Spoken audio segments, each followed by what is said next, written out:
Hi, I'm interviewer Valentina Ferrero, Hello, I'm interviewer Sabrina Nemri, and today we'll be interviewing the presidents of the United States of the 1920s. First, we have here President Warren G. Harding, the 29th President of the United States. So tell us about how being president has treated you. Well, I've been really overwhelmed by the burdens of the administration, but I worked all my duties intensely and tried to keep my campaign promise of naming all the best men in the nation to be in my cabinet.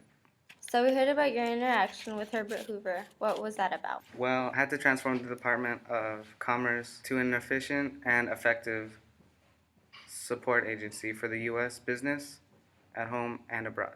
Have you faced any difficulties lately?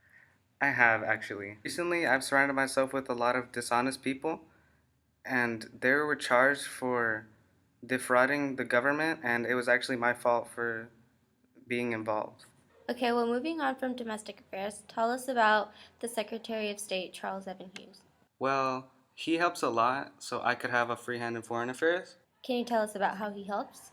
He supports the U.S. participation in the World Court, and he withheld the American recognition of the Soviet Union, and he really makes things a lot easier for me. So what exactly do you do? First of all, I honestly don't think I'm fit to be the president. Why do you say that? I don't have a clear vision for the United States, and I just won due to a lot of people voting for me. What group do you think is the main cause of your favor in the election?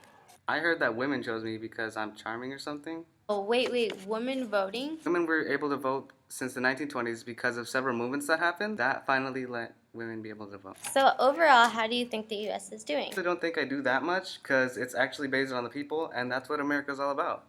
Okay, well, thank you for your time, President Harding. And now we have the 30th President, Mr. Calvin Coolidge. Mr. President, what do you think about foreign affairs? I'm not actually really interested in world affairs. What were some things you did to help the matter of foreign affairs?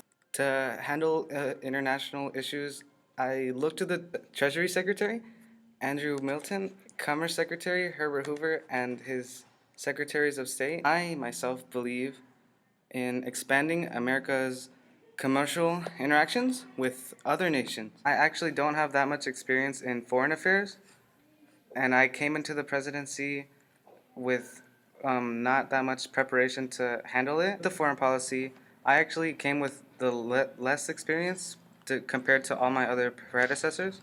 We've heard about the criticism you've been getting lately. Tell us about that if you don't mind. I remained calm and I saw nothing to be gained from an armed conflict with Mexico. What other information do you have for us? Would you like to talk about your domestic affairs? My domestic legacy could be described as conservative. I want to regulate business and make sure that the people are in charge, and I really want to try hard to balance budgets and cut national debt. My centerpiece of domestic agenda would just be me and how I fix taxes and try to help the people. Thank you for your time, Mr. Coolidge. So now we have President Herbert Hoover, the 31st President of the United States. So, Hoover, tell us about the foreign policies, if you don't mind. These were conditioned by the Great Depression. I blame America's economic maladies on the international economic realities. So what did you do to help out during this time? Well, I'm looking for more ways to improve the national economy. My most important foreign policy advisor is the Secretary of State, Henry Stinson. I feel like the cabinet choices are really strong, and I feel that all the people who help me are really, really valuable to me, especially Undersecretary Ojin Mill for economic advice. Less than 8 months into my presidency, the stock market crashed because of a leading recession. We can't let the government force fixed prices. We can get our country out of the depression, but we have to do it together because that's what America's all about. And I'm not going to say I blame the other presidents for putting us into this depression, but maybe because they didn't help as much as they could have, it really could have just made us better off and we wouldn't have been in a depression like this. Well, that's all we have for today. Thank you to all the presidents of the 1920s who were with us today.